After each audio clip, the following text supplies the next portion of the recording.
Hello, আমি পৌলমী আবারও একটা মিনি ব্লগ নিয়ে তোমাদের সামনে চলে আসলাম। সকালটা এত সুন্দর ছিল যে মনে হচ্ছিল পুজো এসে গেছে। তো সকালবেলা তাড়াতাড়ি করে ঘুম থেকে উঠে আমি ঘর টর পরিষ্কার করে নিয়েছিলাম, কারণ ঘর নোংরা থাকলে আমার খুব একটা ভালো লাগে না।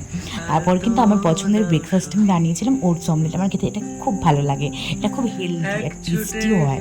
তারপর আমি একটা শ্যুট ছিল কমপ্লিট করলাম। তারপরে কিন্তু আমি চিকেন কষা বানিয়েছিলাম, আমার মার শরীরটা একদম ভালো ছিল না। তারপরে লাঞ্চে চিকেন একটু ঝোল দিয়ে ভাত খেয়ে নিয়েছিলাম, কষার বানাইনি।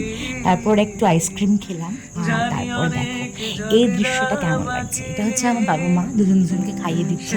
এই দৃশ্যটা দেখতে কিন্তু সব সন্তানদেরই খুব ভালো লাগে, তাই না? তাই তো, সবাই কমেন্ট সেকশনে জানিয়ে যাও কিন্তু, ঠিক আছে?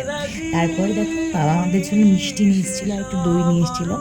তারপরে সন্ধ্যাবেলা ছিল আমার একটা ভাইয়ের বার্থডে, বাট কিচ্ছু ক্লিপ নিইনি, কারণ এই বিরিয়ানিটা আমি বানিয়েছিলাম। সবাই আমাকে বলেছিল তুই বিরিয়ানিটা বানা। ফার্স্ট টাইম আমি 30 জনের বিরিয়ানি বানালাম। খেতে তো বেশ ভালোই হয়েছিল, সবাই বলেছে। আর সবাই যেটা বলে সেটাই সব থেকে বেস্ট কমপ্লিমেন্ট মেবি। তো ভিডিওটা কেমন লাগলো অবশ্যই জানিও, ঠিক আছে? ফেসবুক থেকে দেখলে অবশ্যই ফলো করে দিও। টাটা।